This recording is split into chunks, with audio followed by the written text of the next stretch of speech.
Iran का आखिरी दाव, ईरान के ऊपर अमेरिका ने प्लानिंग फाइनल ये करी है, थक हार के उसका आखिरी हथियार ये है कि हम ईरान पर ऐसी पाबंदी लगाएंगे। देखिए, ईरान के ऊपर जहर उगलने वाला ये है अमेरिका का फाइनेंस मिनिस्टर, कह रहा है कि हम ईरान पर ऐसे कड़े प्रतिबंध लगाने वाले हैं जिसके बाद ईरान की पूरी रिजीम गिर जाएगी। कहता है कि यही टेक्निक हमने वेनेजुएला के खिलाफ अपनाई थी और क्यूबा पर भी हमने ऐसी ही टेक्निक अपनाई थी। सो हम जो ये टेक्निक है ईरान पर भी हम लागू करेंगे, जिसका रिजल्ट ये होगा कि ईरान की सरकार जो है गिर जाएगी। यानी आप मान के चलिए, एक बात तो क्लियर है कि ईरान की सरकार इनसे नहीं गिरी थी। जिनका मकसद था कि हम ईरान की सरकार गिरा देंगे, ईरान की सरकार इनसे नहीं गिरी। तो ईरान की सरकार गिराने के बाद अमेरिका के फाइनेंस मिनिस्टर चैनल पर जो आके बोल रहे हैं, इससे क्लियर हो गया है कि ये अपने किसी भी मकसद में कामयाब नहीं हुए हैं। चलिए, अब इसके बाद ईरान का क्या जवाब है, जो ईरान का आखिरी स्टेप होगा। ईरान का फाइनल स्टेप क्या है?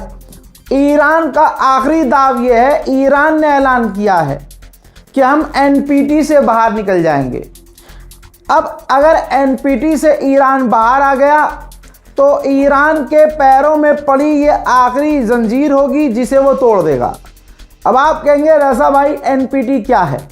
ये है न्यूक्लियर प्रोग्राम ट्रीटी, यानी ये दुनिया भर देशों के लिए एग्रीमेंट है जो परमाणु बनाते हैं या परमाणु बना रखा है जिन्होंने, या यूरेनियम का संवर्धन करते हैं।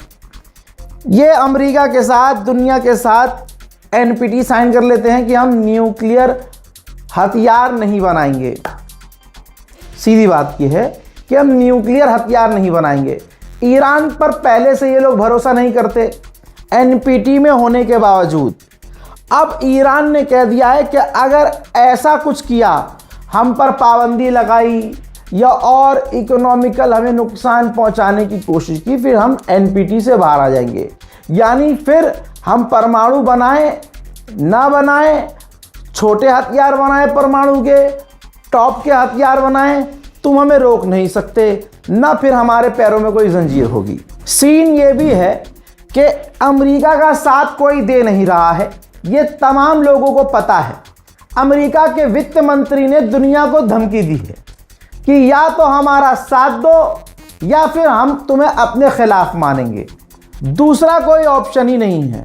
लिहाजा आप समझ जाइए कि मामला कितना गंभीर है, अमेरिका कितना यकोतन्हा है। 9 महीने बाद अमेरिका का Abraham Lincoln aircraft carrier Iran के इलाके से निकलकर अमेरिका के करीब पहुंच चुका है। ईरान के करीब उस जहाज की जगह चीन से मंगवाए अमेरिकी एयरक्राफ्ट ने जगह ले ली है और इस वक्त चाइना फुल नोटिस कर रहा है कि मौका है, चौका मार सकते हैं। ईरान के विदेश मंत्री ने काफी बड़ी बात कह दी है। ईरान के विदेश मंत्री अब्बास अराक्ची ने कहा है कि हम पर जो सैंक्शन लगाने की बातें की जा रही हैं, अमेरिका ने जो हवा बनाई है कि इकोनॉमिकली हम ईरान को झटका देंगे, इससे अमेरिका अपने नुकसान को छुपाने की कोशिश कर रहा है, अपनी हार को छुपाने की कोशिश कर रहा है। और अमेरिका ने जो हमसे लड़ाई लड़ी, देखिए ये ट्वीट किया है, अमेरिका ने जो अपने ऊपर कर्जा बढ़ा लिया है हमसे लड़ाई लड़ने के चक्कर में, उस कर्ज को छुपाने के लिए अमेरिका हम पर पाबंदी लगा रहा है। ईरान के पार्लियामेंट स्पीकर ने इससे बड़ी बात कही, लॉजिक है जिनकी बातों में। ईरान के पार्लियामेंट स्पीकर ने कहा कि वो ये दावा करते हैं कि हम बीच में लटके हुए हैं, हम फंस गए हैं, हम नुकसान में हैं, और हम पर प्रेशर बनाने के लिए वो इकोनॉमिक खेल खेल रहे हैं। जो हम उनकी फौज के दबाव में नहीं आए, हम उनके इकोनॉमिकल खेल में दबाव में आएंगे। उनका मसला ये है, उनकी प्रॉब्लम ये है कि उनकी रॉन्ग कैलकुलेशन थी। उन्होंने शुरू से अब तक हमारे बारे में अंदाज़ा गलत लगाया। आज वो फंसे हुए हैं। हालात उनके ये हैं कि वो अपने लोगों से, अपने करीबी देशों से भीख मांग रहे हैं कि हमारा साथ दो ईरान के खिलाफ। ईरान धमकी वाले मोड में है, जंग के मोड में है भाई। पूरा मोड उसने वॉर का अपने अंदर लागू किया हुआ है। ईरान के एक और मिनिस्टर ने कड़वी बात कही, धमकी भरे लहजे में कहा कि दुश्मन अपनी मौजूदगी को इलाके में तुरंत खत्म कर दे, कहीं देर न हो जाए। हमने दुश्मन के हर एक मूव पर नजर रखी हुई है। एक गलती दुश्मन ने की कि हम उसे सबक तुरंत सिखाएंगे। इसकी कैलकुलेशन जैसे ईरान ने बताई, अमेरिका की कैलकुलेशन ही गलत है। यहां देखिए, अमेरिका के वित्त मंत्री एक दूसरे इंटरव्यू में आज के ही दिन कह रहे हैं कि मुझे समझ में नहीं आ रहा है कि तेल के दाम एकदम से क्यों बढ़ गए हैं। तेल के दाम दोस्तों, डोनाल्ड ट्रंप चाहकर तेल की कंपनियों को धमकी दिलवाकर, धमकी देकर भी कम नहीं कर पा रहा है। ईरान ने ऑफिशियली भी नहीं छोड़ा भाई। ईरान ने आधिकारिक तौर पर अमेरिका के इकोनॉमिकल टेररिज्म पर निंदा की है और इसको नाम दिया है इकोनॉमिकल टेररिज्म। ये जो ईरान हमारे खिलाफ लॉन्च किया है अमेरिका ने, ये इकोनॉमिकल टेररिज्म है, ये इंसानियत के खिलाफ है, आम जनता के ऊपर यह हमला है। अमेरिका ने दावा किया है कि हॉर्मूज को लेकर ओमान और ईरान के बीच जो बातचीत चल रही थी, वो बातचीत फेल हो गई है, यानी अब डील हो ही नहीं रही है, बात ही नहीं हो रही। अमेरिका छोड़ो किनारे, अमेरिका की अगर मान रहे हो तो ठीक है, ये बात मान लो। ईरान ने क्या कहा था, अमेरिका से डील तभी होगी, यूएई ने भी ये कहा था, अमेरिका से डील तभी होगी, पाकिस्तान ने भी ये कहा था, अमेरिका से ईरान की डील तभी हो सकती है जब ईरान की पहले डील ओमान से हो जाए। अब अमेरिका कह रहा है कि ओमान से ईरान की बातचीत फेल हो गई है, तो यानी ईरान से अमेरिका की कोई डील आगे होगी नहीं। उधर तेहरान, ईरान के अंदर लगातार आतंकी हमले जारी हैं। तेहरान के अंदर, तेहरान की एक ऑयल रिफाइनरी में आग लग गई है। ईरान ने वजह नहीं बताई है, ईरान ने कुछ भी आधिकारिक बयान इस पर जारी नहीं किया है, लेकिन जो आग लगी है उसकी असली तस्वीर आपके सामने है। अमेरिका पूरी तरह से हार चुका है। उसकी एक और वजह यह है, अमेरिका ने कुछ दिन पहले कहा था और आज कर दिया है, पर्शियन गल्फ से अपनी फौज को शिफ्ट कर दिया है, अपने बेस को रिपेयर नहीं कर रहा है, बल्कि अब इस्राइल अपनी फौज ट्रांसफर कर रहा है और सऊदी अरब के अंदर अपनी मिलिट्री को बढ़ा रहा है, एक्सपेंड कर रहा है और सऊदी अरब के अंदर अपनी मिलिट्री साइट्स को बड़ा कर रहा है, क्योंकि उसे इस्राइल और सऊदी अरब में अपनी फौज को पर्शियन गल्फ से निकालकर ट्रांसफर करना है।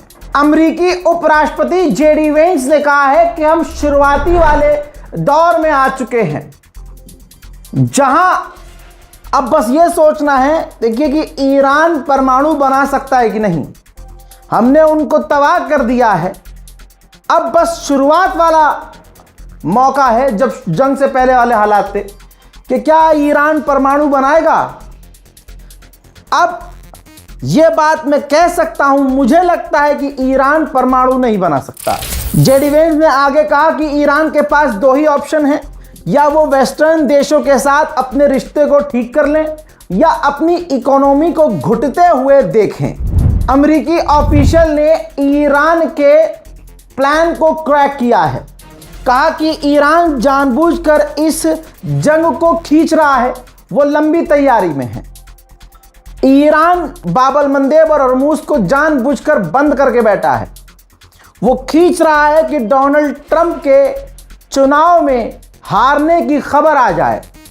अगला जो चुनाव होने वाला है, अमेरिका के उस चुनाव को प्रभावित करना चाहता है ईरान। पूरी तरह से अमेरिका हार चुका है। पाबंदी वो हमेशा से खेलता आया है, ये कोई बड़ी बात नहीं है। लेकिन आप ये देखिए कि अब ईरान पर हमला करने की औकात तो नहीं रही। ये तो आज बच्चों को समझ में आ गया। बौखलाहट अमेरिका में इतनी है कि अमेरिका ने आज अभी की तारीख में ईरान पर और बड़े प्रतिबंध लगा दिए हैं। हर तरह का बैन ईरान पर लगाया जा रहा है, उसकी शुरुआत हो चुकी है। अमेरिका की मिडिल ईस्ट की फौज सेंटकॉम ने दावा किया है कि अब तक हम 67 ईरान के 67 जहाजों को मोड़ चुके हैं, निकलने नहीं दे रहे हैं। ईरान इंटरनली काफी इस टाइम सख्त है।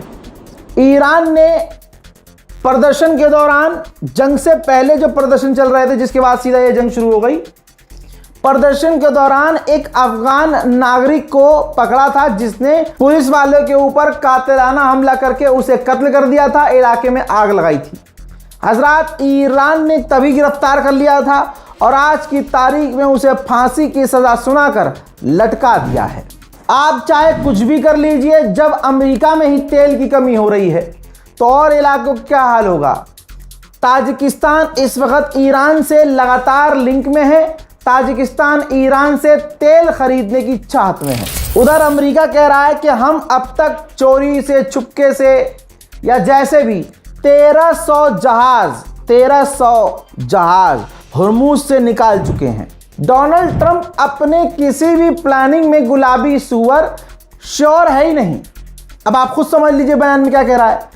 कह रहा है कि पहली बात, जो अभी तक पिछले कई महीनों से चीखता रहा था कि ईरान तड़प रहा है हमसे बात करने के लिए, ईरान बिलक रहा है और रिक्वेस्ट कर रहा है, रो रहा है। अच्छा, फिर आज क्या कह रहा है? ये कह रहा है कि ईरान से बातचीत हो, टेबल पर बैठकर बातचीत हो, इसके आसार बहुत कम हैं।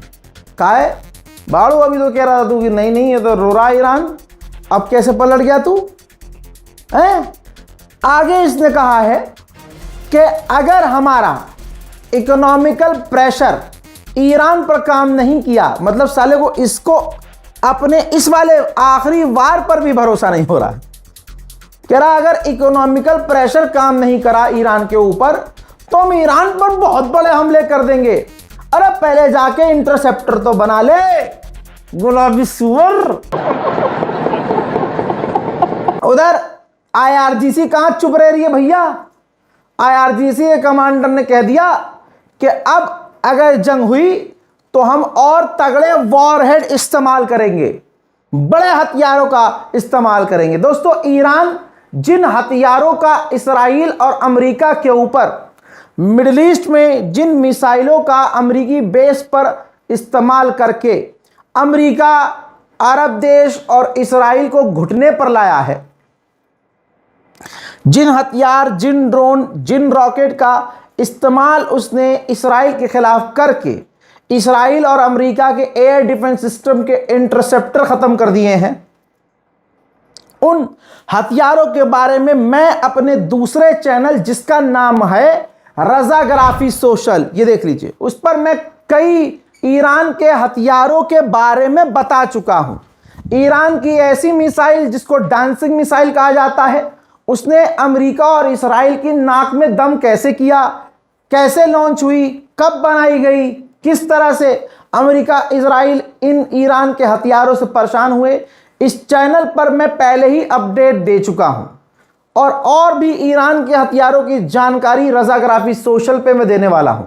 जाइए देखिए और उसको रजाग्राफी सोशल को सब्सक्राइब कीजिए। डोनाल्ड ट्रंप पर प्रेशर है, हार का मजाक उड़ाया जा रहा है, अपने एलाइज उस पर भरोसा नहीं कर रहे हैं, तेल के दाम ससुरे से कंट्रोल नहीं हो रहे हैं, सरकारी खजाना डोनाल्ड ट्रंप ने खोला और पेट्रोल डीजल के दाम कम कर दिए। इससे गैसोलीन इंपोर्ट अमेरिका में बढ़ेगा। डोनाल्ड ट्रंप की सरकार की जेब तो खाली होगी, लेकिन डोनाल्ड ट्रंप की थोड़ी सी इज्जत डोनाल्ड ट्रंप की इससे बचेगी। लेकिन ये टेम्परेरी है, हो सकता है 4 दिन बाद, 5 दिन बाद डोनाल्ड ट्रंप ने ये छूट दिलवाई है पेट्रोल डीजल पे से, उनके दामों पे से, वो हो सकता है वो छूट खत्म हो जाए। चाइना अमेरिका पर भड़का है, कहा है कि डोनाल्ड ट्रंप ने इकोनॉमिकल वॉरफेयर जो शुरू किया है ईरान के खिलाफ, ये काम नहीं करेगा किसी भी हालत में। अरब देशों को अभी भी समझ में नहीं आ रहा है, ईरान पीट पीट के समझा चुका है, इनको ससुरों को समझ में नहीं आ रहा। कतर ने अमेरिका से $4.5 बिलियन की डील की है, जिसके अंतर्गत अमेरिका से वो रिफ्यूलिंग टैंकर खरीदेगा। वो जो बड़ा वाला जहाज होता है जो उड़ते उड़ते फाइटर जेट को रिफ्यूल करता है, वो जहाज कतर अमेरिका से खरीदेगा। ईरान के सेंट्रल बैंक के गवर्नर ने ईरान के टॉप चैनल पर आकर बहुत खरी क्लियर बात बोली कि ये हमें मानना होगा कि हम तेल एक्सपोर्ट 1% भी नहीं कर पा रहे हैं। पिछले साल से अब तक का ये सबसे नुकसान वाला समय है। हम किसी भी तरह से कोई भी ज़रा सा भी ऑयल किसी को भी एक्सपोर्ट नहीं कर पा रहे हैं। ये कड़वा सच है जो हमें मानना होगा। वहीं इजराइल लेबनान के ऊपर तोप दाग रहा है, बमबारियां कर रहा है। अभी भी देख लिया, उधर अमेरिका और इजराइल एक ही थाली के चट्टे बट्टे हैं। सीज फायर लेबनान में इजराइल तोड़ रहा है, अमेरिका ने पलटकर हिजबुल्लाह पर उल्टा और पाबंदी लगा दी है। इजराइल का कट्टरवादी नेता बेंजीवीर अपने चैनल पर लाइव बता रहा है, न्यूज चैनल पर इजराइल के बैठ के, कि मेरा बेटा लेबनान में तैनात है और उसके भाई दोस्त यार भी लेबनान में तैनात हैं। वो डिजर्व करते हैं कि वो लेबनान पर बमबारी करें और तबाही मचाएं। उधर इजराइल कहां मानने वाला है? ये देखिए, इजराइल ने लेबनान और सीरिया के बॉर्डर पर अपने दर्जनों लड़ाकू हेलीकॉप्टर और हथियार तैनात कर दिए हैं। पूरी दुनिया खुद फैसला करे कि पूरी दुनिया में आतंक किसने मचा रखा है। लेबनान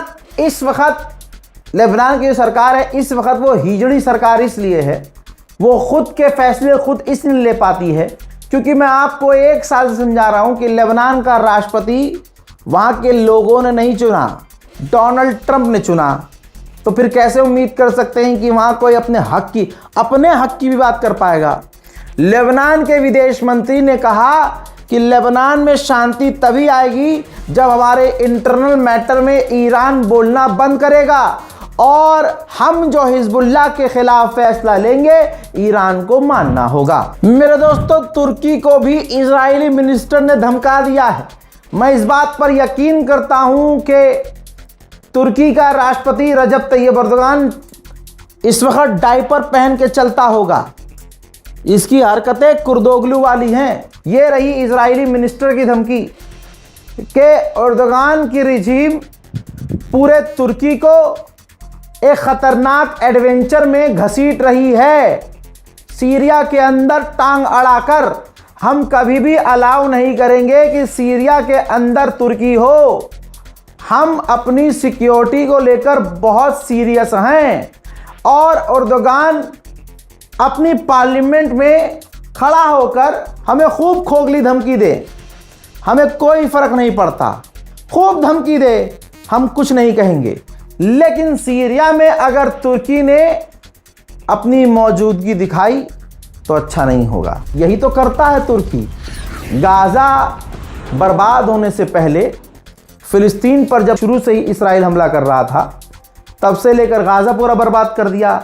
रजब तैयब अर्दोगान ने बताइए क्या किया, जबकि मिडिल ईस्ट में सबसे तगड़ी फौजों में शुमार है तुर्की की फौज। आप बताओ मुसलमानों, अर्दोगान ने क्या किया? यहां तक कि जो गाज़ा वाले हालात में मेरे साथ मेरी रिपोर्ट रोज़ देख रहे थे गाज़ा के हालात पर, तो मैंने वो तमाम खबर आपको बताई थी कि सारी दुनिया जब इस्राइल से दूर हो रही थी तो यही रजब तैयब अर्दोगान की सरकार इस्राइल के साथ ट्रेड कर रही थी। खाना, पानी, अनाज इस्राइल को दे रही थी। यह है अर्दोगान की सरकार। और ख़ुद उस वक़्त नेतन्याहू ने कहा था कि ये जो ऊपर से हमें धमकी दे रहे हैं, अर्दोगान जो हमें धमकियां दे रहा है वो उसकी मजबूरी है, वो दे, हमें कोई फ़र्क नहीं पड़ता। लेकिन अंदर अंदर वो हमारा साथ ही दे रहा है। तुर्की के द्वारा कहा गया है कि सीरिया के अंदर इस्राइल ने जो हमला किया हम वहाँ मौजूद नहीं थे, और जो नेतन्याहू ने हमारे खिलाफ सीरिया में जाल बिछाया है हम उसमें नहीं फंसेंगे। मतलब आपको इस बयान को सुनकर क्या लग रहा है कि तुर्की बहुत ताकतवर है? लग तो नहीं रहा भाई। अगर होता ताकतवर तो कहता कि हाँ हम हैं सीरिया के अंदर। जब इजराइल हो सकता है तो हम क्यों नहीं हो सकते? हमारी भी तो सिक्योरिटी का खतरा है, कंसर्न है भाई, तो हम तो होंगे। और अगर अगली बार हमला किया हमारी फौज के ऊपर तो हम जवाब देंगे। ये होता है बयान। नहीं हम तो सीरिया में थे, हम नहीं थे, हम नहीं थे।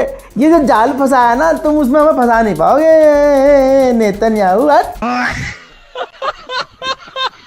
अब बताओ भैया ये कोई धमकी है? भाई ऐसे बयान देने से अच्छा है कि तुर्की की सरकार अपना मुंह बंद रखे। मेरे दोस्तों अब ध्यान से सुनिए, ये है तुर्की की औकात।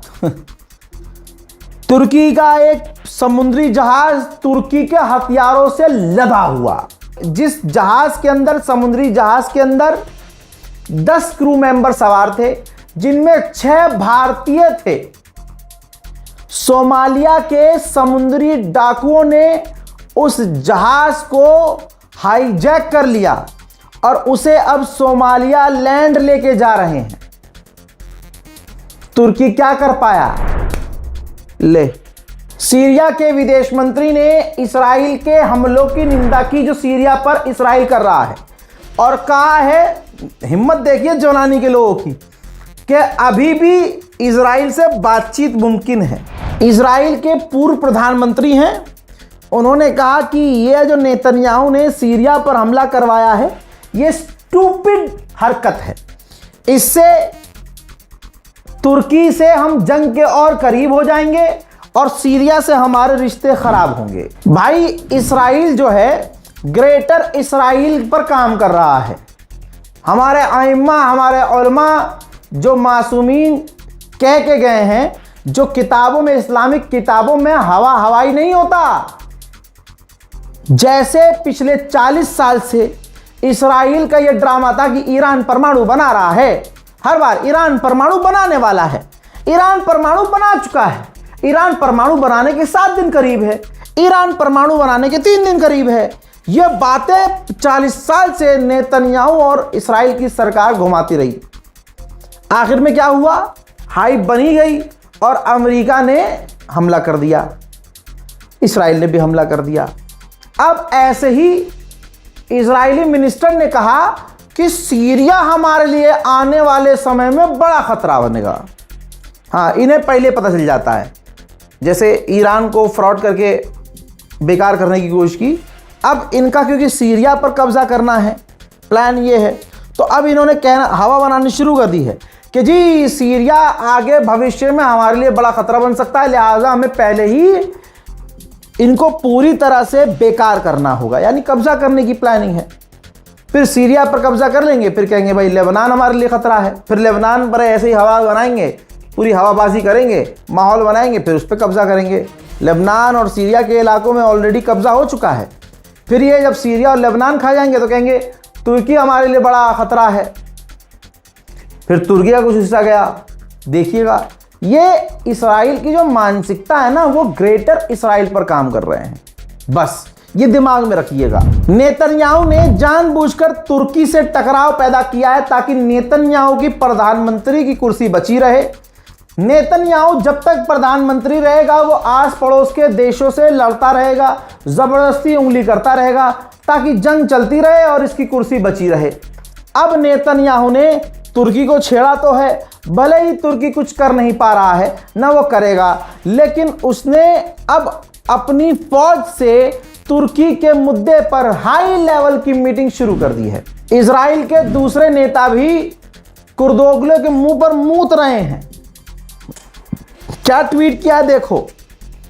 इजरायली मिनिस्टर ने कहा तुर्की भी ऐसे गिरेगा जैसे ऑटोमन एम्पायर गिरा था। उधर पाकिस्तान के प्रधानमंत्री शहबाज शरीफ ने इस्लामाबाद में सीरिया के विदेश मंत्री से मुलाकात की है और जोलानी को पाकिस्तान इनवाइट किया है। वहीं दोस्तों कतर के एयर डिफेंस के चीफ सऊदी अरब पहुंचे हैं। जाहिर सी बात है सऊदी अरब कोशिश कर रहा है कि हम अपनी पहले एयर सिक्योरिटी मजबूत करें, इससे वो तमाम अरब के देशों से जुड़ा हुआ है। उधर गाजा की भी सुनते जाइए। नेतन्याहू ने कहा कि गज्जा के अंदर कभी भी अब कोई घर नहीं बनेगा, ना वहां कोई काम होगा, ना इंटरनेशनल फौज हम वहां तैनात होने देंगे। हजरात, एक एक परिवार के 30-30, 35-35 लोग उनके जनाजे निकल रहे हैं, एक ही खानदान के। अब ये देखिए कुछ दिन बाद और भी जो लाशें हैं वो मलबों से बरामद हुई हैं। कुछ की हालत ऐसी है लाशों की कि पहचानी नहीं जा सकती, कुछ ऐसी है जो सड़ रही हैं, लाशों से बदबू आ रही है। दर्जनों लाशें बरामद हुई हैं जिन्हें कल सुपुर्द खाक किया गया है। इजराइल लगातार गज्जा पर हमले शुरू कर चुका है। यह समझ लीजिए कि पिछले 24 घंटे में 10 फिलिस्तीनी गाजा के लोगों की शहादत हो चुकी है, जिनमें औरतें, बच्चे, बूढ़े सब शामिल हैं। हजरात, मैं इस चीज़ को पहले एक्सप्लेन कर चुका हूं, लेकिन वो चीज़ अब किसी और देश के साथ हुई है। गाजा के अंदर 2024 में इसराइल ने बमबारी की थी, जिसमें कई सारे इंटरनेशनल वर्कर्स भी मारे गए थे, जिसमें ये महिला है, ये लड़की है, ये ऑस्ट्रेलिया की थी। इसराइल के आतंकी हमलों में ये भी मारी गई। अब ऑस्ट्रेलिया नाराज हो जाता है, इस वजह से इसराइल ने दिखावा करने के लिए इन्वेस्टिगेशन जारी की, और वो इन्वेस्टिगेशन कर ही रहा था। करते करते आज की तारीख में अचानक से उस इन्वेस्टिगेशन को पूरी किए बिना उस इन्वेस्टिगेशन को बंद कर दिया, जिस पर अब ऑस्ट्रेलिया भड़क गया है और ऑस्ट्रेलिया ने कहा है कि इससे रिश्ते खराब होंगे। इसराइल यही करता है, जब क्लियर दिखता है कि गलती इसी ने की है तो ये शांत दुनिया को ये कह के करता है कि हम जी इन्वेस्टिगेशन कर रहे हैं। फिर इन्वेस्टिगेशन के नाम पर टाइम खींचता है और उसके बाद उस इन्वेस्टिगेशन को बंद कर देता है। हजरात मोहतरम, गाजा की स्थिति बहुत बुरी है।